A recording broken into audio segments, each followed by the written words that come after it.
நாங்க எதிர்வினை ஆற்றணும்னா யாரை செருப்பால நாங்க அடிக்கிறது? யார் படத்தை வச்சு செருப்பால் அடிப்போம்? யார் படத்தை வச்சு விளக்கமாத்தால நாங்க அடிக்கிறது? சொல்லுங்க பாப்போம். ஈவேராவை எதிர்த்ததால் நீங்க சீமான செருப்பால் அடிக்கிறீங்களே, அப்ப சீமான செருப்பால் அடிக்கிறதுக்கு யாரு காரணமோ அவர்களை செருப்பால் அடிக்கிறதா? உங்களுக்கு இன்னொரு உண்மை சொல்லட்டுமா? இத்தனை பிரச்சனைக்கும் மதிப்புக்குரிய ஐயா ஈவேரா அவர்கள் இவ்வளவு அசிங்கப்பட்டதுக்கும் யாரு காரணம்னா மதிப்புக்குரிய ஐயா சுபவீரபாண்டியன் தான் காரணம். அப்ப இவர் திமுகவுக்கு நல்லது செய்யறாரா, திமுகவை தேர இழுத்து தெருவில் விடுறாரா? இப்ப ஈரோடு இடைத்தேர்தல் நடக்குது. பெரியார் எதிர்ப்பு இங்க வந்து நாம் தமிழர் சைட்ல இருந்து ரொம்ப அதிகமா இருக்குது. ஈரோடு என்றாலே பெரியார். அப்ப எந்த அளவுக்கு உங்களுக்கு அந்த இந்த பிரச்சனை அங்க வந்து எதிரொலிக்கும்? இல்ல தோழர், இங்க ஈவேரா அவர்களை முன்வைத்து வாக்கு வங்கி கிடையாது. தமிழ் மொழி பேசுறவனை மட்டும் திராவிடனா ஏன்டா இருக்கணும்னு கேக்குறாங்க. அதுக்கு பதில் சொல்லாம இல்ல இல்ல தமிழும் திராவிடமும் ஒண்ணுதான், எங்களுக்கு வேணாயா. அப்படி திராவிடத்தை கட்டுக்காக்க வேண்டிய தேவை என்ன இருக்கு? அதுதான் நாங்க கேட்கிறோம். இப்ப நாங்க கேட்கிற கேள்வி இதுதான். திராவிடத்தை கட்டி காப்பதற்கு எதற்காக இந்த துடிக்கிறீங்க? புரியுதுங்களா? கடவுளை மறுத்த ஒருத்தரை கடவுளாக்கி வணங்குற நிலைமைக்கு இங்க கூட்டிட்டு வந்து வச்சு அவர் சொல்றதுதான் கரெக்டுன்னு தமிழ்நாடு தமிழருக்கேங்கிறது ஈவேராவுக்கும் அதுக்கும் சம்மந்தம் இல்லை. புரியுதுங்களா உங்களுக்கு? ஆனா அது அவர் தான் சொன்னாருன்னு இவங்க வந்து முத்திரை குத்துறது. எளிய பிள்ளைகள்கிட்ட, நிறைய கூடுதல் வாசிப்பு இல்லாத பிள்ளைகள்கிட்ட போய் தப்பு தப்பா பேசுறது, தப்பு தப்பா சொல்றது, இதைத்தான் நாங்கள் வந்து மறுக்கிறோம். 2009 இறுதி யுத்தம் நடந்த போது இந்த நிலப்பரப்பில் நடந்த கூத்துக்கள்லாம் அவருக்கு தெரியுமா? கார்த்திக் மனோகரனுக்கு இங்கு நடந்த ஒரு உண்ணாவிரத நாடகத்தை பத்தி உங்களுக்கு தெரியுமா? நான் கேட்கிறேன். லட்சக்கணக்கான மக்கள், தமிழ் மக்கள் கொல்லப்படும் போது இங்க எல்லாரும் அவன் காலையில எந்திரிச்சு எல்லாம் கோயிலுக்கு போயிட்டு இருந்தான். அவன் பொங்கல் கொண்டாடிட்டு இருந்தான். அவன் எல்லா சுக துக்கங்களோடும் மனைவியை கட்டி பிடிச்சிட்டு குடும்பம் நடத்திட்டு இருந்தான் எல்லாரும். என்ன காரணம்? ஏன் துடிக்கல? ஏன் துடிச்சு எல்லாரும் வந்து களத்துக்கு ஏன் வரல? ஒரு 10,000 பேர் ராமேஸ்வரத்தில் திரண்டிருந்தாலும் கூட அந்த போராட்டத்தை அந்த போரை வந்து நிறுத்தி இருக்கலாமே. ஏன் நிறுத்தல? ஏன் இங்க இருக்கக்கூடிய அரசியல் கட்சிகள் அந்த முயற்சியை ஏன் முன்னெடுக்கல? நான் சொல்றேன் உங்களுக்கு, நான் இந்த தம்பி மனோகரன் பேசிய பிறகு கிட்டத்தட்ட ஒரு 15-20 பேர் வெளிநாடுகளில் இருக்கிறவங்கள்ட்ட எல்லாம் நான் பேசிட்டேன். அவங்க எல்லாரும் சொல்றாங்க ஆமக்கறி இலங்கையில் தடை செய்யப்பட்டிருக்கு, ஆனால் நாங்கள் ஆமக்கறி சாப்பிடுவோம். இது தெரியாததுனால தான் இதை வந்து நமக்கு அந்த நெருக்கமான வட்டத்தில் இருந்த எல்லாருமே சொல்றாங்க, இது சாப்பிடாமல் தலைவர் உயிரே போனாலும் யாரையும் அனுப்ப மாட்டார். அவர்களோடு உட்கார்ந்து உணவருந்தி அவர்களை மகிழ்வித்து அவங்க என்ன சொல்றாங்கிறதெல்லாம் கேட்டு அப்படித்தான் மகிழ்ச்சியாக யாராக இருந்தாலும் அனுப்பி வைப்பாங்கன்னா சீமான் அவர்களை மட்டும் உணவு கொடுக்காம அனுப்பி வச்சுட்டாரா?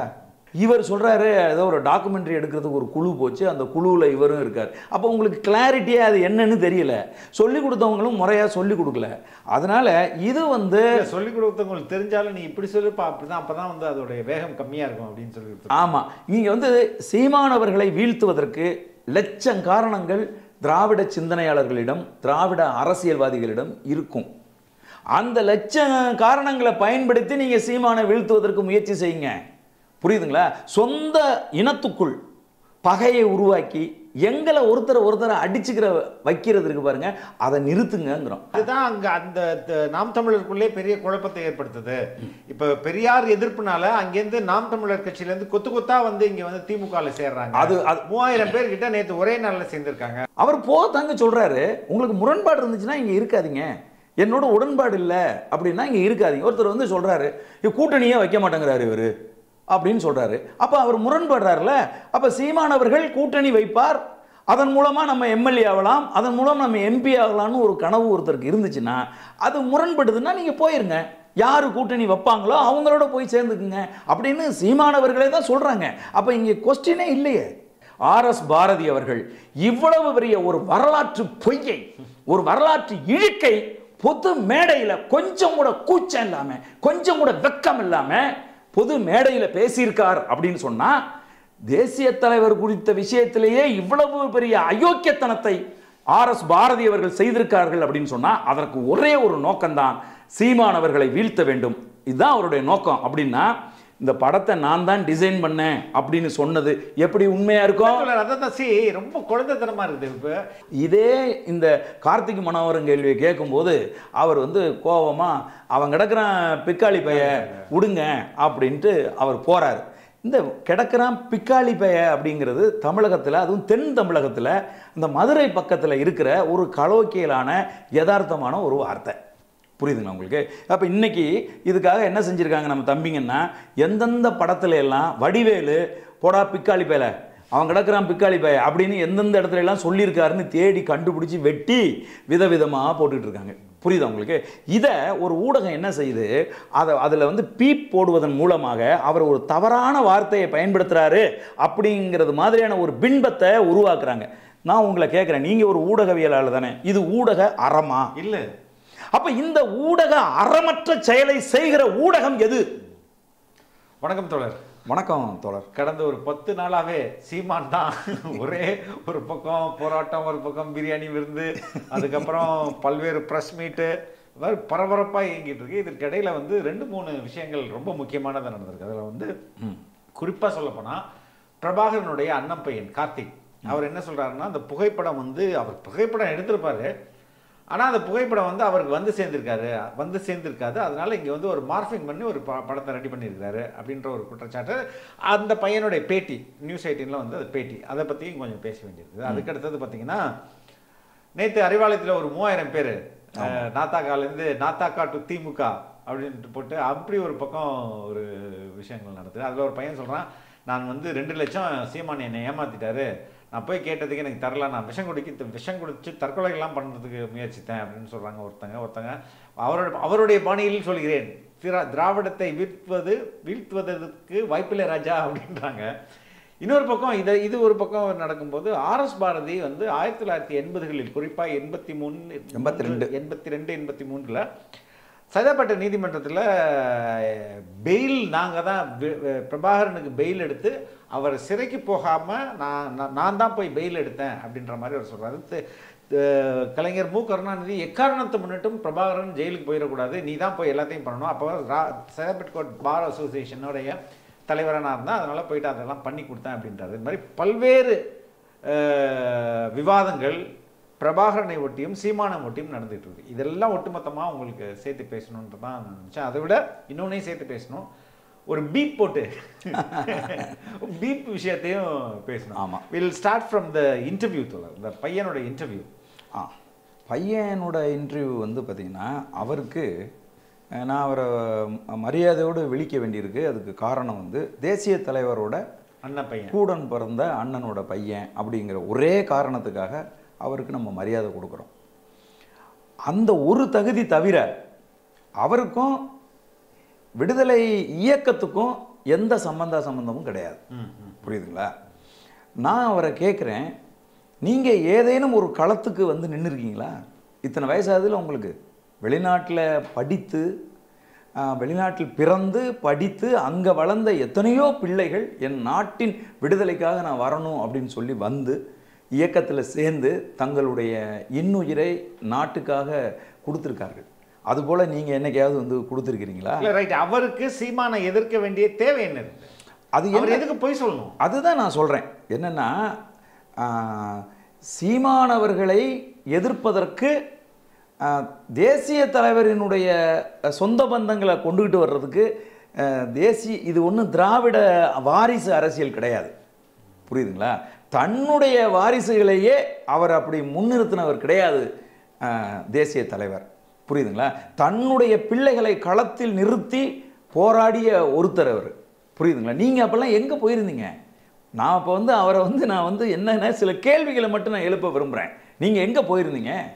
சரி, உங்களுடைய அப்பாவினுடைய அம்மா இறந்து போயிட்டாங்க, அப்பாவினுடைய அப்பா இறந்து போயிட்டாங்க. இங்கே தமிழகத்திலிருந்து மதிப்புக்குரிய அண்ணன் தொல் திருமாவளவன் அவர்கள் போய் அந்த இறுதி நிகழ்ச்சியில் போய் கலந்துக்கிட்டாங்க. ஏன் அவர் உயிருக்கெல்லாம் ஆபத்து இல்லையா? நான் கேட்குறேன். அப்போ உங்கள் குடும்பத்திலேருந்து யாராவது வந்தீங்களா? நீங்கள் சொல்லுங்கள் பார்ப்போம். எந்த தொடர்பற்றும் நீங்கள் இருந்தீங்க? புரியுதா உங்களுக்கு?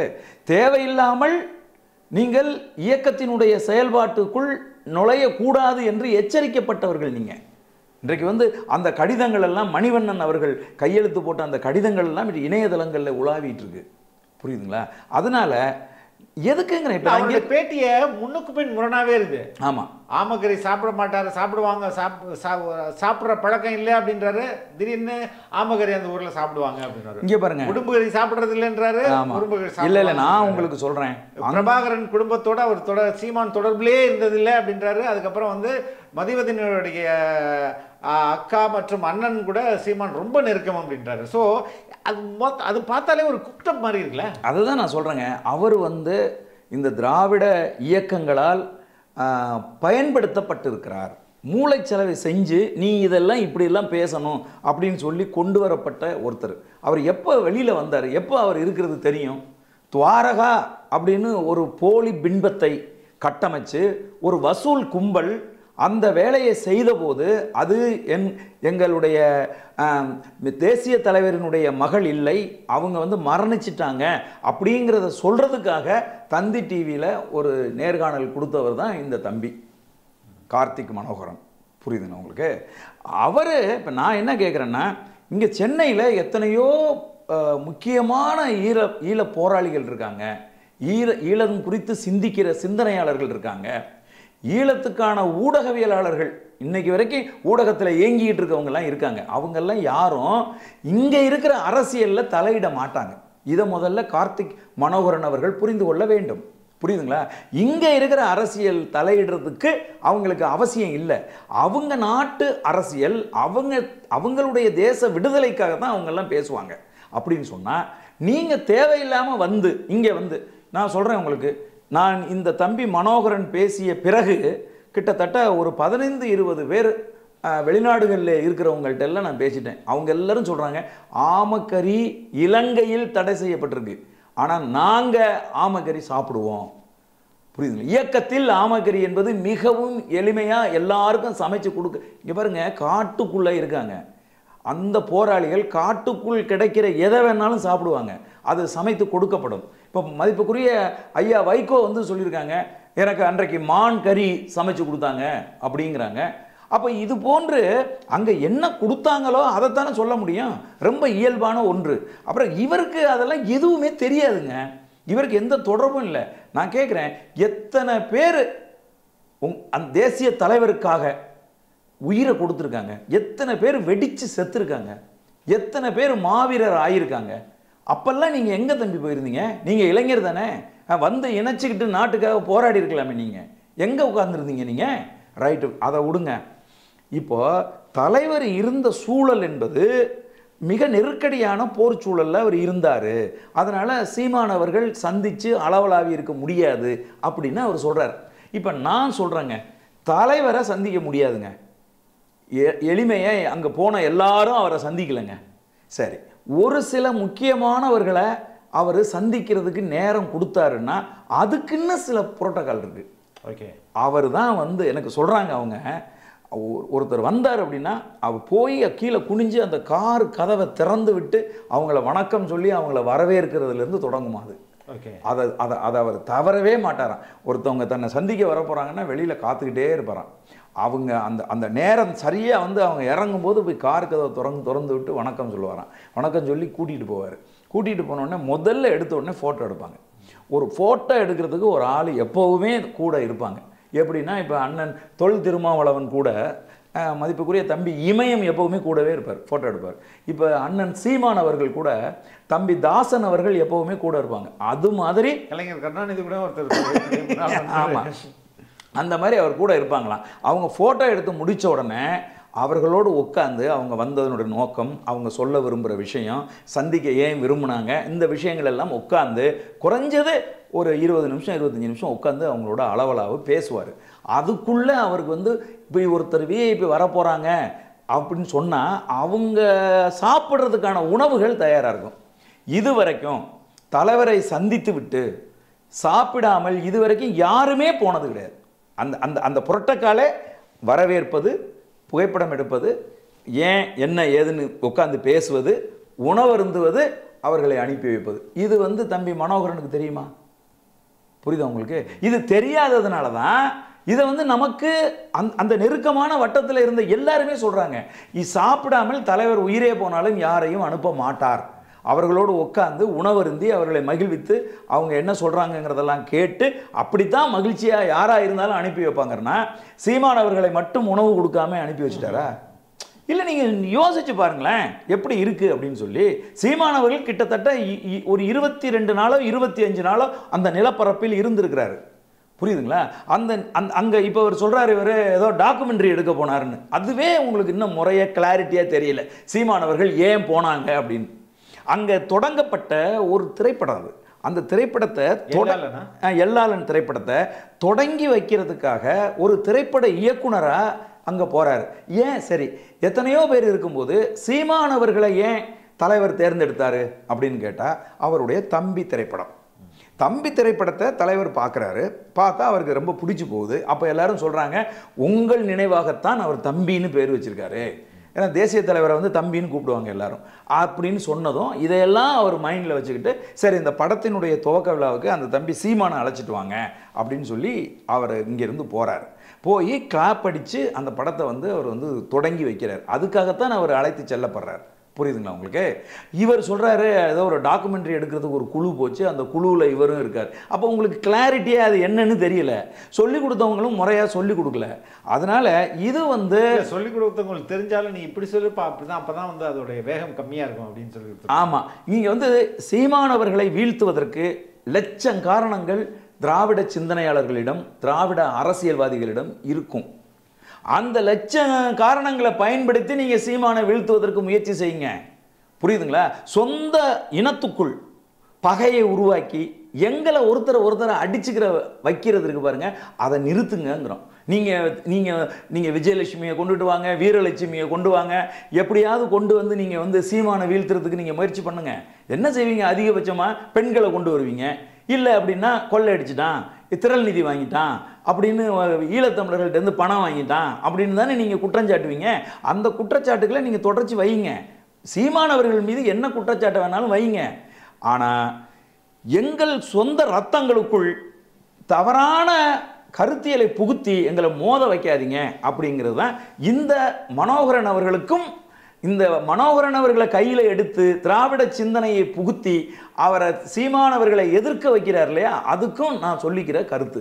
அப்போ தம்பி மனோகரனுக்கு நான் சொல்கிறேன், என்ன சொல்கிறேன்னா, இங்கே வந்து பல ஆண்டுகளாக தேசிய தலைவரோடு தொடர்பு வச்சுக்கிட்டு அவரை போய் பார்த்து அவரோட மணிக்கணக்காக உட்காந்து ஒரே இடத்துல உட்காந்து சாப்பிட்டு ஒன்றாக உறங்கி எழுந்து வந்தவர்கள் யாரும் தேசிய தலைவரை தமிழக இளைஞர்கள் மத்தியில் கொண்டு சேர்க்கலை. இன்னைக்கு லட்சக்கணக்கான இளைஞர்கள் தேசிய தலைவரினுடைய பெயரை முன்வைத்து ஒருத்தன் கட்டமைத்த இயக்கத்தில் ஒருங்கிணைந்து நிற்கிறார்கள் என்று சொன்னால் அதுக்கு காரணம் அண்ணன் செந்தமிழன் சீமான். அவர் ஏதோ ஒரு சம்பவத்தை விவரித்து பேசுகிற போது கூட குறைச்சி பேசுறதுனால தேசிய தலைவருக்கு என்ன இழுக்கு ஏற்பட்டிருக்கு?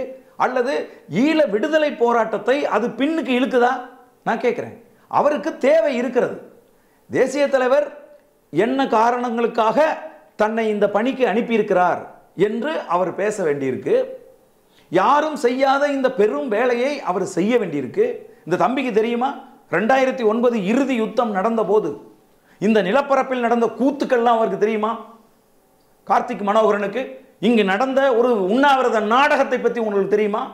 நான் கேட்குறேன். லட்சக்கணக்கான மக்கள், தமிழ் மக்கள் கொல்லப்படும் போது இங்கே எல்லாரும் அவன் காலையில் எந்திரிச்சு எல்லாம் கோயிலுக்கு போயிட்டு இருந்தான். அவன் பொங்கல் கொண்டாடிட்டு இருந்தான். அவன் எல்லா சுக துக்கங்களோடும் மனைவியை கட்டி பிடிச்சிட்டு குடும்பம் நடத்திட்டு இருந்தான். எல்லாரும் என்ன காரணம்? ஏன் துடிக்கல? ஏன் துடிச்சு எல்லாரும் வந்து களத்துக்கு ஏன் வரல? ஒரு 10,000 பேர் ராமேஸ்வரத்தில் திரண்டிருந்தாலும் கூட அந்த போராட்டத்தை அந்த போரை வந்து நிறுத்தி இருக்கலாமே. ஏன் நிறுத்தலை? ஏன் இங்கே இருக்கக்கூடிய அரசியல் கட்சிகள் அந்த முயற்சியை ஏன் முன்னெடுக்கல?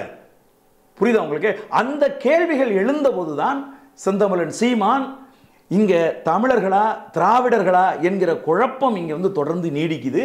இங்கே இருக்கக்கூடிய இளைஞர்களை, இங்கே இருக்கக்கூடிய மக்களை தமிழர்களாக தட்டி எழுப்ப வேண்டும், திராவிட மாயையிலிருந்து அவர்களை விடுவிக்க வேண்டும் என்று களத்தில் இறங்கி நிற்கிற ஒருத்தன் தேசிய தலைவரை முன் வச்சு பேசுகிறதுல உங்களுக்கு என்ன சிக்கல்னு நான் கேட்குறேன்.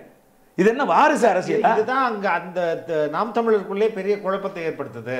இப்ப பெரியார் எதிர்ப்புனால அங்கேருந்து நாம் தமிழர் கட்சியில இருந்து கொத்து கொத்தா வந்து இங்க வந்து திமுகல சேர்றாங்க. அது 3000 பேர் கிட்ட நேத்து ஒரே நாள்ல சேர்ந்திருக்காங்க. இல்ல அதுக்கு பின்னாடி இருக்கிற ஒரு அரசியலை பாருங்க. அந்த 3000 பேர்ல ஒரு 20-25 பேர் நாம் தமிழர் கட்சியை சேர்ந்தவங்க. அவங்க ஆல்ரெடி நான் திமுகவில் இணைஞ்சவங்க. 2 விடயத்தை உங்களுக்கு தெளிவுபடுத்திடுறேன். அவங்க ஆல்ரெடி திமுகவில் சேர்ந்தவங்க. சரி, புரியுதுங்களா உங்களுக்கு? எப்படி மறுபடியும் சேர முடியும்? திரும்ப வந்து துண்டு வாங்குறாங்க. செந்தில் பாலாஜி முன்னிலையில் திமுகவில் சேர்ந்து திமுக துண்டு போத்தி கழுத்தில் திமுக துண்டு போட்டு திமுகவில் இணைந்தவர்களுக்கான ஒரு போட்டோ ஒரு பக்கமும், அதே நபர்கள் திரும்ப வந்து மு.க. ஸ்டாலின் அவர்கள் கையால் கழுத்தில் துண்டு வாங்குறவங்களும் ஒன்றா தானே இருக்கு. இணையதளங்களில் போட்டு கிளிகளின்னு கிளிக்கிறாங்களே. தம்பி ராஜீவ்காந்தி, இது உனக்கே நியாயமா? 2 முறை கட்சியில் ஏன் சேர்க்கிறேன்னு எல்லாரும் கேட்குறாங்க. ஒன்று.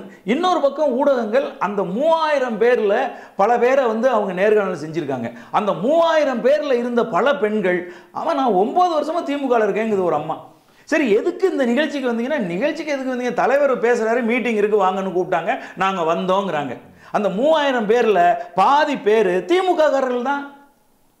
மாற்று கட்சியிலிருந்து எந்த கட்சியிலிருந்து வந்தாங்க? அவங்களுக்கு என்ன லாபம்? அவங்க கட்சிக்காரங்களே சொல்லி இதுல ஒரே ஒருத்தருக்கு லாபம். நாடகம் ஆடுறார். மதிப்புக்குரிய தம்பி துணை முதல்வர் உதயநிதி ஸ்டாலின் அவர்களும், மதிப்புக்குரிய ஐயா தமிழகத்தின் முதலமைச்சர் மு.க. ஸ்டாலின் அவர்களும் ஏமாளிகளாக இருப்பதால், அப்பாவிகளாக இருப்பதால், இந்த ராஜீவ்காந்தி என்கிற நாம் தமிழர் கட்சியிலிருந்து போன ஒரு தம்பி டிசைனா அவங்களை ஏமாத்திட்டு இருக்கார். அந்த ஏமாற்றத்தினுடைய விளைவு தான் இது. இதில் ஏமாறுறது துணை முதல்வரும் முதல்வரும் ஏமாறுறாங்க. இதை திமுக காரர்கள் புரிஞ்சுக்கணும். எனக்கு தெரிஞ்சிட்டு இந்த ராஜீவ்காந்தி பேர் ஆபத்தானவன், இவரை திமுகவில் அனுமதிக்க கூடாதுன்னு சொன்னது ஐயா சுபவீர பாண்டியன் அவர்கள்.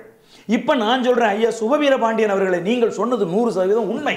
இன்றைக்கு முதலமைச்சரையும் துணை முதல்வரையும் இந்த தம்பி ஏமாற்றுகிறான். இன்னைக்கு வந்து முதலமைச்சர் உட்கார்ந்துருக்காரு, அதுக்கப்புறம் துணை முதல்வர் உட்கார்ந்துருக்காரு, அடுத்து ராஜீவ்காந்தி உட்கார்ந்துருக்காரு. இதுக்கு போட்ட திட்டம் தான் அது. இந்த திட்டம் ஒட்டுமொத்தமா பொய். இது புரியுதுங்களா? பல மாவட்ட செயலாளர்கள் கூட தொடர்புல இருக்காங்க. அவங்கெல்லாம் வந்து அவங்க வந்ததுலேருந்து நான் தான் அவங்களுக்கு இயக்கிட்டு இருக்கேன் அப்படின்ற மாதிரிலாம் இல்லை தம்பி, இல்லைங்க தோழர், நான் இன்னொரு இதையும் சொல்லிடுறேன், ராஜீவ்காந்திக்கும் சேர்த்து சொல்கிறேன். அண்ணன் செந்தமிழன் சீமான் பல மேடைகளில் அறிவிச்சிருக்கார். என்ன அறிவிச்சிருக்காருன்னா, என்னோடு முரண்பாடு உருவானவர்கள், நாம் தமிழர் கட்சியில் பயணிக்க விரும்பாதவர்கள் மே மாதம் 18ஆம் தேதிக்குள்ள கட்சியை விட்டு விலகி யார் வேணாலும் எந்த கட்சிக்கு வேணாலும் போய்க்குங்க. நான் சிலரை அடையாளப்படுத்தி வச்சிருக்கிறேன். அவங்கெல்லாம் போகலை அப்படின்னா மே 18க்கு அப்புறம் நானே கட்சியை விட்டு நீக்கிடுவேன். ஆகவே இங்கே முரண்பாடுகளோட யாரும் பயணிக்க வேண்டாம். எனது செயல்பாடுகள், என் கட்சியினுடைய கொள்கைகள், இதில் முரண்பாடு இருந்துச்சுன்னா தயவு செய்து வெளியில் போங்கன்னு நாம் தமிழர் கட்சியினுடைய தலைமை ஒருங்கிணைப்பாளரை மேடைக்கு மேடை அறிவிக்கிற போது இதில் என்ன செய்தி இருக்குன்னு நான் கேட்குறேன். அவர் போகத்தாங்க சொல்கிறாரு, உங்களுக்கு முரண்பாடு இருந்துச்சுன்னா இங்கே இருக்காதீங்க, என்னோட உடன்பாடு இல்லை அப்படின்னா இங்கே இருக்காதீங்க. ஒருத்தர் வந்து சொல்கிறாரு, கூட்டணியே வைக்க மாட்டேங்கிறாரு இவர் அப்படின்னு சொல்கிறாரு. அப்போ அவர் முரண்படுறாருல. அப்போ சீமானவர்கள் கூட்டணி வைப்பார், அதன் மூலமாக நம்ம எம்எல்ஏ ஆகலாம், அதன் மூலம் நம்ம எம்பி ஆகலாம்னு ஒரு கனவு ஒருத்தருக்கு இருந்துச்சுன்னா அது முரண்படுதுன்னா நீங்கள் போயிருங்க, யார் கூட்டணி வைப்பாங்களோ அவங்களோட போய் சேர்ந்துக்குங்க அப்படின்னு சீமானவர்களே தான் சொல்கிறாங்க. அப்போ இங்கே கொஸ்டினே இல்லையே, நாம் தமிழர் விட்டு எல்லாரும் போயிட்டாங்கிறதுக்கான வேலையே இல்லையே, நாங்கள் தானே சொல்கிறோம். புரியுதுங்களா உங்களுக்கு? இது ஒன்று. அடுத்து நீங்கள் சொன்ன செக்மெண்ட் என்ன அப்படின்னா ரொம்ப முக்கியமான செக்மெண்ட். அது என்னென்னா ஆர்எஸ் பாரதி. ஆர்எஸ் பாரதி அவர்கள் சொல்கிறாங்க, தேசிய தலைவருக்கும் உமா மகேஸ்வரன் இப்போ அதை பற்றி கொஞ்சம் விரிவாக சொல்லிடுறேன்னா, இந்த விடுதலை இயக்கம் தொடங்கப்பட்ட காலத்தில் தேசிய தலைவர் அந்த இயக்கத்தின் தலைமை பொறுப்பை ஏற்கவில்லை. ஒரு அதாவது இந்த சர்வே பண்ணுவாங்கள்ல அந்த ஆஃபீஸராகவும் நல்ல ஆங்கில அறிவு பெற்றவராகவும் தன்னை விட வயதில் மூத்தவராகவும் இருக்கிற முகுந்தன் என்கிற உமா மகேஸ்வரனை தலைவராக தேசிய தலைவர் ஏற்று அந்த இராணுவ கட்டமைப்பை தன்னுடைய தலைமையில் அவர் ஏற்றுக்கிட்டார். இப்படி தான் அவங்க செயல்பட்டு இருந்தாங்க. அப்போ இயக்கம் வந்து என்ன செய்யுதுன்னா, கனகரத்னம் அப்படின்னு ஒருத்தரை கொல்வதற்கு முயற்சி பண்ணுறாங்க. அது வந்து தோல்வியில் முடிஞ்சிருது. அப்போ இலங்கை அரசு சுதாரிச்சுக்கிட்டு இவர்களை எல்லாம் தீவிரவாதிகளை அறிவித்து இவங்களெல்லாம் கைது செய்கிறதுக்கு வேட்டையாடுவதற்கு கடுமையாக முயற்சி பண்ணுது. அந்த நேரத்தில் இவங்கெல்லாம் தப்பிச்சு தமிழகத்துக்கு வந்துடுறாங்க. வந்த இடத்துல ஒரு சின்ன சிக்கல் உருவாகுது. அது என்னன்னா, அங்கே ஈழத்தில் இருக்கிற போதே இந்த இயக்கத்தினுடைய நியதிப்படி திருமணம் செய்து கொள்ள விரும்புகிறவர்கள் இயக்கத்துக்கு அறிவிச்சா அனுமதிப்பாங்க. அப்படி வேற ஒரு பொண்ணை திருமணம் செய்வதற்கு அனுமதி கேட்டார். யாரு? முகுந்தன் என்கிற உமா மகேஸ்வரன். அப்போ இயக்கம் அவருக்கு அனுமதி கொடுத்துருச்சு. அதுக்கு அப்புறமா இவர் அங்கிருந்து தப்பிச்சு வருகிற போது இயக்கத்தின் உறுப்பினராக இருக்கிற ஊர்மிளாவோடு இவர் தப்பிச்சு வரார். இங்கே வந்ததுக்கு அப்புறமா இங்கே இருக்கக்கூடிய போராளிகள் ஒரு பெரும் குற்றச்சாட்டை அவர் மேலே வைக்கிறாங்க. அது என்னன்னா, ஊர்மிளா அவர்களோடு அவருக்கு தொடர்பு இருக்கு, இது தவறு, இயக்கத்தினுடைய நெறிமுறைக்கு எதிரானது அப்படிங்கிற குற்றச்சாட்டை வைக்கிறாங்க. பெங்களூரில் இருந்த தேசிய தலைவர் சென்னைக்கு வர்றாரு அது குறித்து விசாரிக்கிறதுக்கு இந்த உமா மகேஸ்வரன் அவர்கள் வரவில்லையாம். அதனால கிட்டத்தட்ட அது உண்மை என்ற போது அவரை இயக்கத்தின் தலைமை பொறுப்பில் இருந்து நீக்கிவிட்டு தேசிய தலைவர் அந்த பொறுப்புக்கு வர்றார். இது நடந்து கொஞ்ச நாள் கழிச்சு எதிர்பாராத விடமா பாண்டி பஜார்ல இருக்கிற ஒரு ஹோட்டல்ல இவங்க 2 பேரும் நேருக்கு நேராக சந்திக்க வேண்டிய சூழல் ஏற்படுது. 2 பேருக்கும் சண்டை நடக்குது. சண்டைனா துப்பாக்கி சண்டை நடக்குது. இது நம்முடைய தமிழகத்தின் காவல்துறைக்கு தெரிந்து அந்த இடத்துக்கு போய் பார்த்தா உமா மகேஸ்வரன் தப்பித்து ஓடி விடுகிறார். அங்கே இருந்த தேசிய தலைவரையும் ராகவன் என்பவரையும் ஜோதீஸ்வரன் அப்படிங்கிற 3 பேரை அவங்க கைது பண்ணுறாங்க. இது 1982 மே மாதம் 24ஆம் தேதி நடக்குது. இந்த செய்தி கேள்விப்பட்டு ஐயா பழ நெடுமாறன் அவர்கள் அங்கே வந்து அவர்களை காப்பாற்ற வேண்டும் என்கிற முயற்சியில் இறங்குறார். இதுக்கு நடுவில் இந்திய அரசு என்ன முயற்சி பண்ணுது அப்படின்னு கேட்டிங்கன்னா, இவர்கள் இலங்கையால் தேடப்படுகிற தீவிரவாதிகளாக இருப்பதால் இவர்களை அவர்கள்ட்ட பிடிச்சி ஒப்படைச்சிடுறதுன்னு முடிவு பண்ணி இலங்கை அரசுக்கு அறிவிக்கிறாங்க. அங்கிருந்து ஒரு பெரும் படை கிளம்பி இவர்களை கைது செய்து கொண்டு போவதற்கு அவங்க அங்கிருந்து வந்துடுறாங்க. இதை தடுத்து நிறுத்தணுங்கிறதுக்கான ஒரு சூழல் உருவாகிற போது ஐயா பழ நெடுமாறன் அவர்கள் 1982 ஜூன் மாதம் 1ஆம் தேதி ஒரு அனைத்து கட்சி கூட்டம் கூட்டுறாங்க. அந்த அனைத்து கட்சி கூட்டத்தை அன்றைக்கு முதலமைச்சராக இருந்த எம்ஜி ராமச்சந்திரன் அவர்கள் தடுக்கிறார், வேண்டாம் அப்படின்னு. ஆனால் எம்ஜி ராமச்சந்திரன் அவர்களுக்கு பாவு சண்முகத்தின் மூலமாக முறையாக எடுத்து சொல்லி அனுமதி பெற்று அந்த அனைத்து கட்சி கூட்டத்தை நடத்துறாரு பழ நெடுமாறன் அவர்கள். அதில் கலந்து கொண்ட கட்சிகள் இன்றைக்கு இருக்கக்கூடிய கம்யூனிஸ்ட் கட்சிகள், காங்கிரஸ் கட்சி உள்ளிட்ட 20 கட்சிகள் அந்த அந்த அனைத்து கட்சி கூட்டத்தில் கலந்துக்கிறாங்க. அண்ணா திராவிட முன்னேற்ற கழகத்தின் சார்பில் பாவு சண்முகம் அவர்களை எம்ஜிஆர் அனுப்பி வைக்கிறார். அந்த அனைத்து கட்சி கூட்டத்தில் கலந்து கொள்ளாத ஒரு கட்சி இருக்குன்னா அந்த கட்சி திமுக. ரைட்டுங்களா? அதன் பிறகு இவர்கள் கைது செய்யப்பட்டு சிறையில் அடைக்கப்படுகிறார்கள். தேசிய தலைவரை பற்றி நெடுமாறன் அவர்கள் எழுதியிருக்கக்கூடிய ஒரு பெரிய நூல்ல 2வது அத்தியாயத்தில் இந்த விஷயங்கள் எல்லாம் பற்றி எழுதியிருக்காரு. அவர் சிறையில் அடைக்கப்பட்ட போது அந்த சிறை உணவுகள் எப்படி அவர் அதை நிராகரிக்காம அதை எப்படி சாப்பிட்டாரு, கூட இருந்தவர்கள் அதை சாப்பிட முடியாம தவித்த போது அவர்களுக்கு எப்படி இவர் அறிவூட்டினார் அப்படிங்கிறதெல்லாம் அதில் எழுதப்பட்டிருக்கு.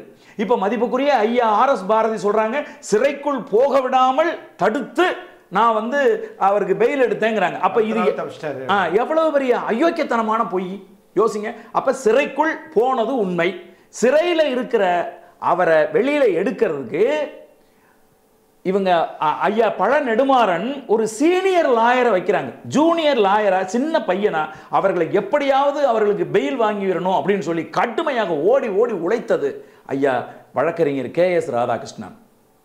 புரியுதுங்களா? அப்ப இந்த பெயிலை எடுத்தது யாரு உண்மையா அப்படின்னு கேட்டா மதிப்புக்குரிய ஐயா KS ராதாகிருஷ்ணன் அவர்கள் தான் அவங்களுடைய பெயிலை எடுத்தாங்க.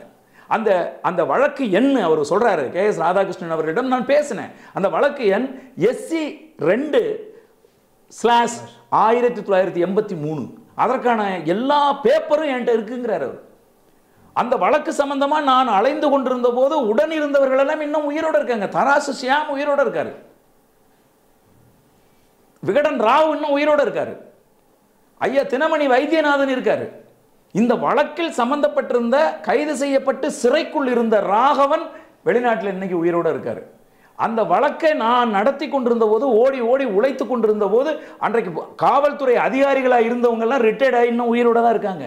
இவ்வளவு பெரிய அயோக்கியத்தனமான பொய்யை, இவ்வளவு கேவலமான ஒரு பொய்யை RS பாரதி சொல்லுவாருன்னு சத்தியமா நான் எதிர்பார்க்கல அப்படின்னு சொல்றாரு. புரியுதுங்களா? இந்த வழக்கை ஒரு சீனியர் வழக்கறிஞர் வாதாடினாங்க. அவர் யார் தெரியுமா? தமிழகத்தில் மிக முக்கியமான வழக்கறிஞர் ஐயா வானமாமலை அவங்க வந்து இந்த வழக்குக்கு வந்து வாதாடி இருக்காங்க. எந்த இடத்துல இதுல ஆர்.எஸ். பாரதி வர்றாரு? இப்ப புரியுதா? சீமானை வீழ்த்த வேண்டும் என்பதற்காக ஆர்.எஸ். பாரதி அவர்கள் இவ்வளவு பெரிய ஒரு வரலாற்று பொய்யை, ஒரு வரலாற்று இழுக்கை பொது மேடையில கொஞ்சம் கூட கூச்சம் இல்லாம, கொஞ்சம் கூட வெக்கம் இல்லாம பொது மேடையில பேசியிருக்கார் அப்படின்னு சொன்னா, தேசிய தலைவர் குறித்த விஷயத்திலேயே இவ்வளவு பெரிய அயோக்கியத்தனத்தை ஆர்.எஸ். பாரதி அவர்கள் செய்திருக்கார்கள் அப்படின்னு சொன்னா, அதற்கு ஒரே ஒரு நோக்கம்தான், சீமான் அவர்களை வீழ்த்த வேண்டும். இதுதான் அவருடைய நோக்கம். அப்படின்னா இந்த படத்தை நான் தான் டிசைன் பண்ணேன் அப்படின்னு சொன்னது எப்படி உண்மையா இருக்கும்? அதான் சி ரொம்ப குழந்தைத்தனமா இருக்குது.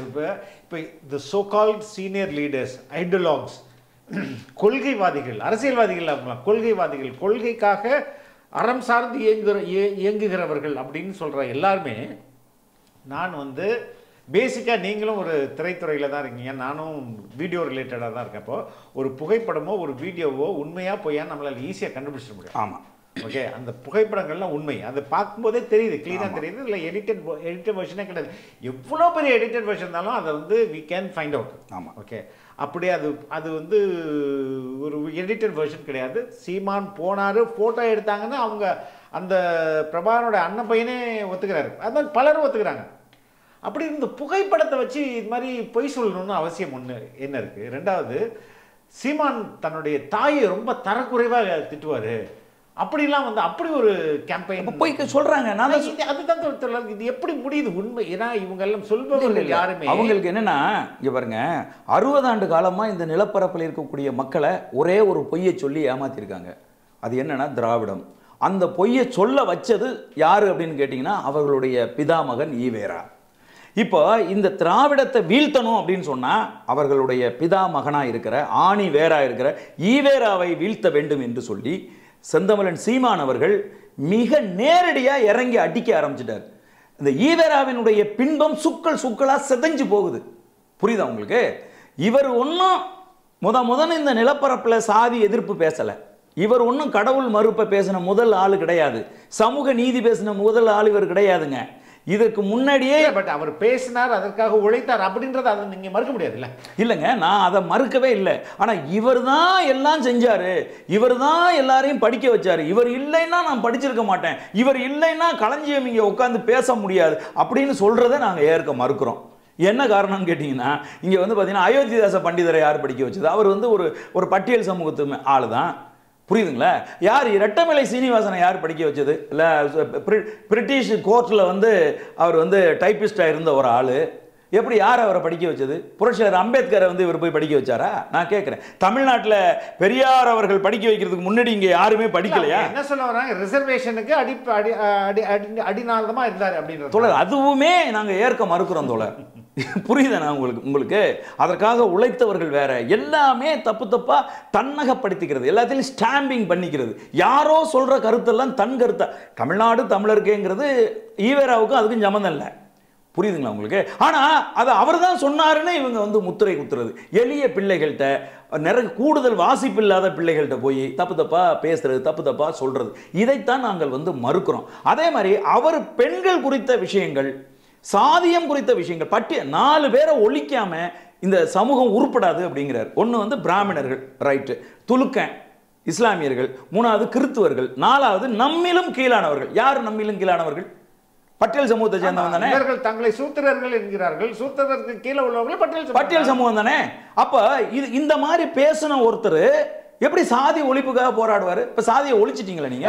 அவர் வந்து ஒரு மேன் ஆஃப் கான்ட்ரடிக்ஷன். அவரே தன்னையை ரொம்ப தன்னைத்தானே விமர்சிக்கிறது கூட ஒரு மனிதர். அவர் எதுக்கு நம்ம ரொம்ப சீரியஸா எடுத்துக்கணும்? இல்லைங்க, ரொம்ப சீரியஸா எடுத்துக்கிட்டு தான் இல்ல, 60 ஆண்டு காலமா இங்க சீரியஸா எடுத்துக்கிட்டு தான் திரும்புற திசை பூரா செலவச்சு அவரை வந்து கடவுளுக்கு இணையாக கொண்டு வந்துட்டாங்க.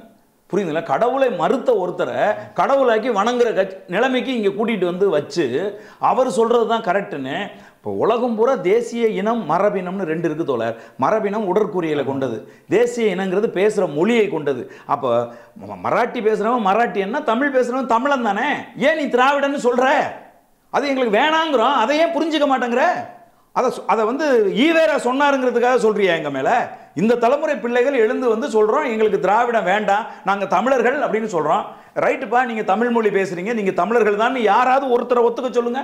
தமிழும் திராவிடமும் ஒண்ணுதான். ஏன் எதுக்கு? மராட்டி மொழி பேசுறவன் மராட்டியனா இருக்கும்போது, ஜெர்மன் மொழி பேசுறவன் ஜெர்மானியனா இருக்கும்போது, அசாம் மொழி பேசுறவன் அசாமியா இருக்கும்போது, தமிழ் மொழி பேசுறவனை மட்டும் திராவிடனா ஏன்டா இருக்கணும்னு கேக்குறாங்க.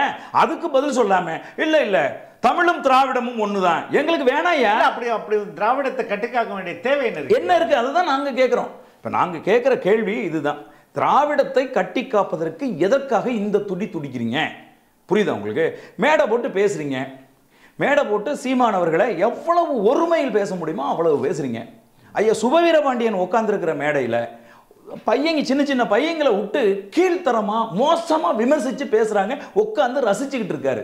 அப்ப இது நாளைக்கு அப்படியே உள்டாவா மாறி உங்களுக்கு அந்த நிலை உங்களுக்கு உருவாகாதா? நான் கேட்கிறேன். இப்ப இன்னொரு கேள்வியுமே கேட்கிறேன். அன்னைக்கு வீடு முற்றுகை போராட்டம் நடத்துனீங்க, போராட்டம் நடத்தி உருவ பொம்மை எரிச்சிங்க, ரைட்டு, புகைப்படத்தை வச்சு செருப்பால அடிச்சிங்க, விளக்கமாத்தால அடிச்சிங்கல்ல. இப்ப நாங்க எதிர்வினையாற்ற ஆசைப்படுறோம், புரியுதுங்களா? அந்த நிகழ்ச்சியை ஒருங்கிணைத்து நடத்திய யார் நடத்தினாங்களோ அவங்கள பார்த்து கேட்கிறோம், நாங்க எதிர்வினை ஆற்றணும்னா யார செருப்பால நாங்க அடிக்கிறது?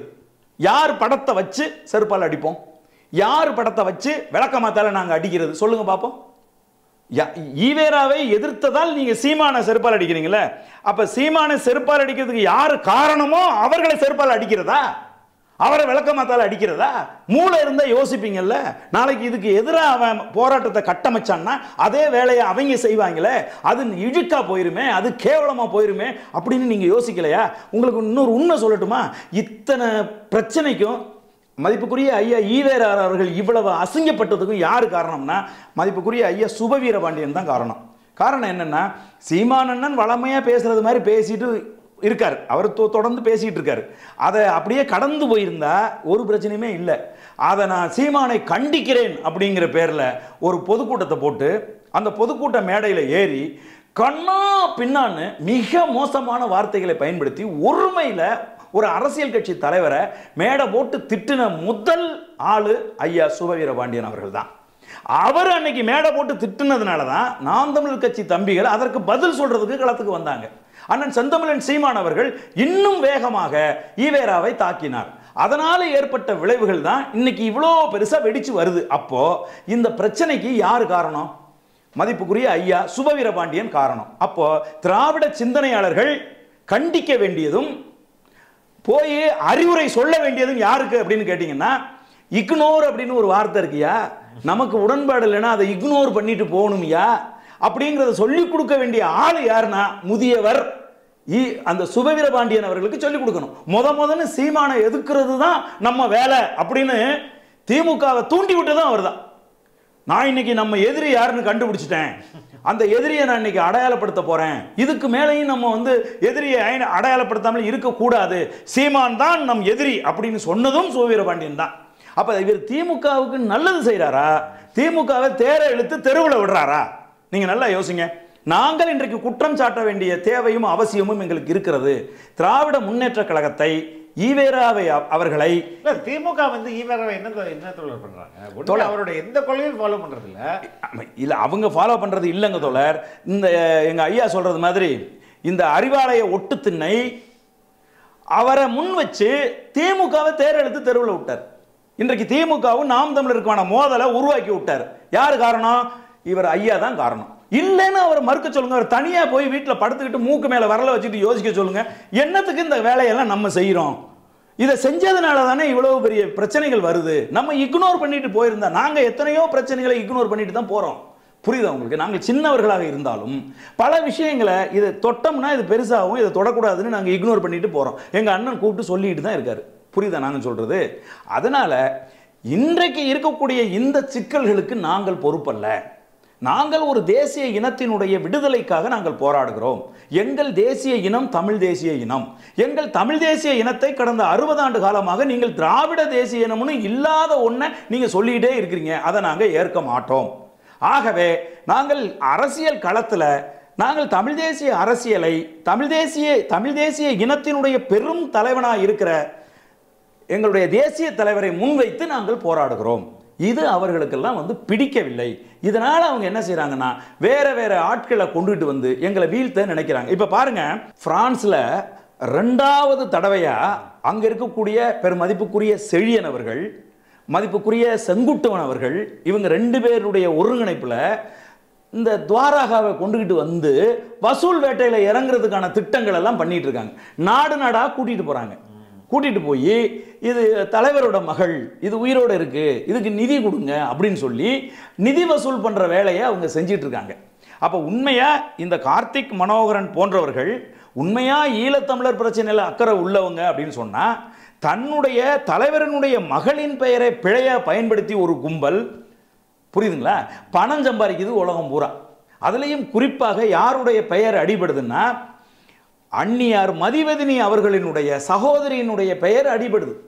அருணா அவர்களுடைய பெயர் இதில் வந்து இந்த இந்த இந்த இந்த இதுக்கு பின்னாடி அவங்க இருக்காங்க. இதுக்கு பின்னாடி வந்து மதிப்புக்குரிய ஐயா காசியானந்தன் அவர்கள் இருக்காங்க. இதுக்கு பின்னாடி வந்து நிலா அப்படின்னு சொல்லி ஒரு அம்மா இருக்காங்க. இதுக்கு பின்னாடி வந்து இப்படி ஒரு பெரிய கும்பல் இந்த வெளிநாட்டில் வாழுகிற ஈழ தமிழர்களிடமிருந்து பணம் பறிப்பதற்காக ஒரு கும்பல் இருக்கு. அந்த கும்பல் இப்ப பிரான்ஸ்ல முகாமிட்டு இருக்கு. செழியன் மூலமாகவும் ஐயா செங்குட்டுவன் அவர்கள் மூலமாகவும் அந்த வேலை நடந்துகிட்டு இருக்கு அப்படிங்கிற செய்திகளை நம்ம கேள்விப்படுகிற போது அதை தடுத்து நிறுத்துவதற்கு, அது துவாராக இல்லை என்பதை அம்பலப்படுத்துவதற்கு பதிலாக நீங்க இங்கே இருக்கக்கூடிய உள்ளக அரசியலுக்குள்ள வந்து மூக்க நுழைக்கிறது சரியில்லை அப்படிங்கிறது தான் என்னுடைய இறுதியான கருத்து. இப்போ ஈரோடு இடைத்தேர்தல் நடக்குது தோழர். பெரியார் எதிர்ப்பு இங்கே வந்து நாம் தமிழர் சைட்லேருந்து ரொம்ப அதிகமாக இருக்குது. ஈரோடு என்றாலே பெரியார். அப்போ எந்த அளவுக்கு உங்களுக்கு இந்த பிரச்சனை அங்கே வந்து எதிரொலிக்கும்? இல்லை தோழர், இங்கே ஈவேரா அவர்களை முன்வைத்து வாக்கு வங்கி கிடையாது. நாங்கள் அதுக்கு சவால் விடுறோம். அது என்ன விடுறோம்னா, நாங்கள் தேசிய தலைவரை முன்வைத்து நாங்கள் வாக்கு கேட்குறோம். நீங்கள் ஈவேரா அவர்களை நீங்கள் வந்து சீமான் இழிவு செய்து விட்டார், ஈவேரா அவர்களை சீமான் பெண்களோடு சம்பந்தப்படுத்தி அசிங்கமாக பேசிவிட்டார் அப்படிங்கிற கருத்தை முன் வச்சு நீங்க வாக்கு கேளுங்க, மக்கள் வாக்கு கொடுக்குறாங்களான்னு பார்ப்போம் அப்படின்னு தானே சொல்றான். அவங்க ஏன் கேட்க மாட்டேங்கிறாங்க? அவரை முன் வச்சு வந்து வாக்கு கேட்க வேண்டியதானே, சீமான் மீது குற்றம் சுமத்த வேண்டியதானே வாக்காளர்கள் மத்தியில். புரியுதுங்களா உங்களுக்கு? அது வந்து இல்லைங்க. சீமானை ஏதேனும் ஒரு வகையில் குற்றவாளியாக மக்கள்கிட்ட காட்டிடணும்னு நினைக்கிறாங்க. இப்போ நீங்கள் கேட்ட ஒரு கேள்வின்னா அப்படியே நிற்கிது. அது என்ன? நேற்று விமான நிலையத்தில் பேட்டி கொடுக்கும்போது ஒரு தனியார் தொலைக்காட்சியில் கேள்வி கேட்குறாங்க. என்னன்னா, இவ்வளவு நேரம் அதை பற்றி தான் அவர் பேசிட்டு வந்திருக்கிறார், நிறைய ஊடகம் இருக்கிற இடத்துல. இப்போ தனியாக ஒரு இடத்துல வந்து ஐயா அவங்க பேட்டி வேணும்னு கொண்டாந்து மைக்கை நீட்டுறாங்க. அவரும் மரியாதையோடு நின்று என்னம்மா கேளுங்கும் போது, இதே இந்த கார்த்திக் மனோகரன் கேள்வியை கேட்கும்போது அவர் வந்து கோபமாக அவன் கிடக்கிறான் பிக்காளி பைய விடுங்க அப்படின்ட்டு அவர் போகிறார். இந்த கிடக்கிறான் பிக்காளி பைய அப்படிங்கிறது தமிழகத்தில், அதுவும் தென் தமிழகத்தில் இந்த மதுரை பக்கத்தில் இருக்கிற ஒரு கலோக்கியலான யதார்த்தமான ஒரு வார்த்தை. புரியுதுங்களா உங்களுக்கு? அப்போ இன்னைக்கு இதுக்காக என்ன செஞ்சுருக்காங்க நம்ம தம்பிங்கன்னா, எந்தெந்த படத்துல எல்லாம் வடிவேலு போடா பிக்காளி பையல, அவன் கிடக்கிறான் பிக்காளி பைய அப்படின்னு எந்தெந்த இடத்துல எல்லாம் சொல்லியிருக்காருன்னு தேடி கண்டுபிடிச்சி வெட்டி விதவிதமாக போட்டுக்கிட்டு இருக்காங்க. புரியுதா உங்களுக்கு? இதை ஒரு ஊடகம் என்ன செய்யுது, அதில் வந்து பீப் போடுவதன் மூலமாக அவர் ஒரு தவறான வார்த்தையை பயன்படுத்துகிறாரு அப்படிங்கிறது மாதிரியான ஒரு பின்பத்தை உருவாக்குறாங்க. நான் உங்களை கேட்குறேன், நீங்கள் ஒரு ஊடகவியலாளர் தானே, இது ஊடக அறமா? இல்லை. அப்ப இந்த ஊடக அறமற்ற செயலை செய்கிற ஊடகம் எது? இதற்கு எனக்கு உண்மையிலே அதுல பீப் போட வேண்டிய தேவை என்ன இருக்கு? ஏன் போட்டீங்க? அப்ப எப்படியே கன்வே ஆகுது? ஒண்ணும் கிடையாது. இங்க இருக்கிற முக்காவாசி ஊடகம் திமுக கிட்ட வாங்கி திங்கிற ஊடகம். அந்த ஊடகங்கள் இது மாதிரி ஏதாவது ஒரு கோமாளித்தனத்தை செஞ்சு திமுகவை மகிழ்ச்சி அடைய வைக்கணும், சீமானை வீழ்த்துறதுக்கு நாங்க இப்படி செஞ்சுட்டோம் ஒரு வேலை அப்படின்னு செய்யணும்னு விரும்புது. உண்மையிலே ஒரு பிக்காளி பையன் தான் சொன்னாரா? 100க்கு 5000% ஒரு பிக்காளி பையன் தான் சொன்னாருங்க. அதை வந்து ஃபேக்ட் ஃபைண்டர்ஸ்னு சில பேர் வந்து எடுத்து அது உண்மையா பேசுனது என்ன, இவங்க பொய்யா போட்டது என்ன, ரெண்டையும் வந்து பொருத்தி இணையதளங்கள்ல இன்னைக்கு ஓடிட்டு இருக்கு. இன்னைக்கு பெரிய வைரலா அதான் போயிட்டு இருக்கு. புரியுதுங்களா? அவர் அதை தான் சொன்னாரு. அது நான் தான் சொல்றேன்ல, மதுரை பக்கங்கள்ல இருக்கிற யதார்த்தமான ஒரு வார்த்தை. நான் கூட பயன்படுத்துறேன். ஆமா, அதனால இங்க நடக்கிற எல்லாமே கார்த்திக் மனோகரனை பேச வச்சது, புரியுதுங்களா, சீமான் வீடை முற்றுகையிடுறேன்னு சொன்னது, இப்போ வந்து இந்த பீப் போட்டது, இது எல்லாமே அண்ணன் சீமான் அவர்களை வீழ்த்தணும். ஈரோடு கிழக்குல இவ்வளோ பெரிய ஒரு பெரிய நெட்வொர்க் இயங்குற அளவுக்கு அவ்வளோ வேல்யூபிளான ஒரு மனிதரா சீமான்? ஆமா, ஒரு தேசிய இனத்தை ஏமாத்தி 60 வருஷமா நீங்க கோல வச்சுட்டு இருந்தீங்க, ஆட்சி அதிகாரத்தில் நீங்க இருந்தீங்க, அது அனைத்தையும் கேள்வி கேட்கிறான்ல. ஒரே ஒருத்தன் எழுந்து வந்து அனைத்தையும் கேள்வி கேட்கிறான். கிட்டத்தட்ட 36 லட்சம் பேர் வாக்கு போட்டிருக்காங்க. ஒத்த ரூபா காசு கொடுக்கல. அதில் 3000 பேர் போனா என்ன? 3000 பேர் என்ன பெரிய 3000 பேர் போனா போட்டேன். ஆமா, அதை பத்தி பிரச்சனை கிடையாது. ஆனா இதுக்கு வந்து முதலமைச்சர் அனுமதி கொடுக்குறாரு பாருங்க. இப்போ எங்கள் கட்சியில் பல கட்சியிலேருந்து வந்து எங்கள் கட்சியில் இணைவாங்க. செந்தமிழன் சீமான் என்ன சொல்வார் தெரியுமா? எந்த கட்சியிலிருந்து வந்தார்கள் என்பதை அறிவிக்கக்கூடாது, அது அவர்களுக்கு தனிப்பட்ட முறையில் நெருக்கடியை ஏற்படுத்தும். கட்சியில் வந்து இணைஞ்சாங்கன்னா அண்ணங்கிட்ட வருவாங்க, அண்ணன்கிட்ட வந்தோடனே அந்த உறுப்பினர் அட்டையை ஏதோ ஒன்று கொடுப்பாங்க, அதை வாங்கிட்டு அவங்க அப்படியே போயிடுவாங்க. இது எவ்வளவு மனித நேயத்தோடு இருக்குது, எவ்வளவு ஒரு நேர்மையாக இருக்குது. அதை விட்டுவிட்டு ஒரு பெரிய ஃபங்க்ஷன் வச்சு அதில் முதலமைச்சரே வந்து உட்காந்து, துணை முதல்வர் உட்காந்து, கட்சிக்காரங்களெல்லாம் கூப்பிட்டு எல்லாரையும் பேச வச்சு இவங்கெல்லாம் எங்கள் கட்சிக்கு என்னங்க இது அநாகரிகமாக இல்லையா?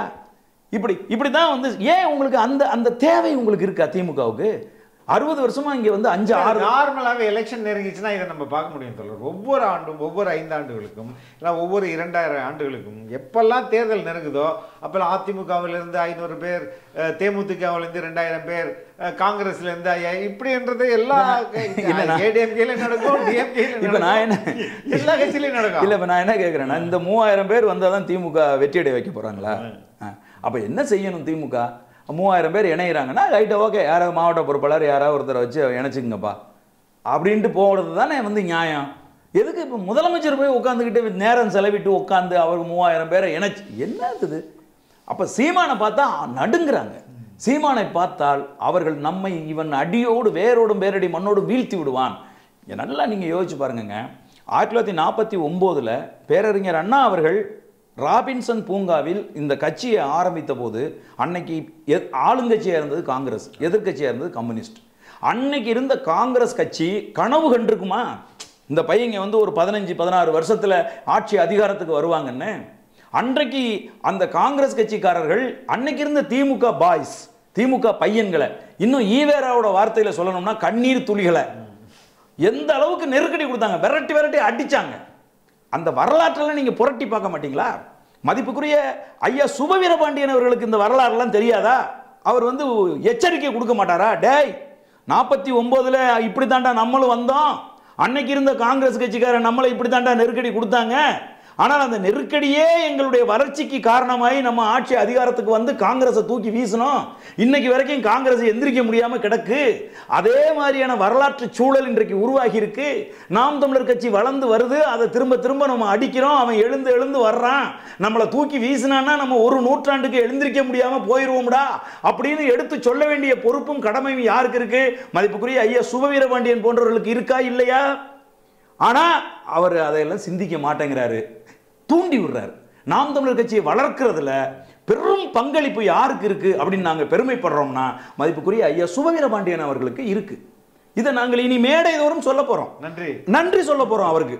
ஐயா, நீங்க தான் ஏன் திமுகவுக்கு எதிரியா எங்களை கொண்டு நிறுத்தினீங்க? ஐயா, நீங்க தான் ஏன் ஈவேராவை நாங்கள் கடுமையாக எதிர்க்கணுங்கிற சூழலை உருவாக்குனது நீங்க தான் ஐயா, நீங்க தான் ஏன் எங்கள் வளர்ச்சி நாயகன், உங்களுக்கு நாங்கள் நன்றி செலுத்துறோம் ஐயா அப்படின்னு மதிப்புக்குரிய சுபவீரபாண்டியன் அவர்களுக்கு தான் நாங்கள் நன்றி செலுத்த போறோம். திமுக உஷாராயி ஐயா சுபவீரபாண்டியன் அவர்களை கட்டுப்படுத்தலை அப்படின்னு சொன்னா நாம் தமிழர் கட்சியை அடுத்த கட்டத்துக்கு எடுத்துட்டு போற வேலையை அவர் செய்ய வேண்டிய நிலைமை உருவாக்கிவிடும். அதை ஐயா உறுதியை செய்வாருன்னு நாங்கள் நம்பிட்டு இருக்கோம். புரியுதுங்களா உங்களுக்கு? அதனால தோழர், நாம் தமிழர் கட்சியை இனி யாராலும் வீழ்த்த முடியாது.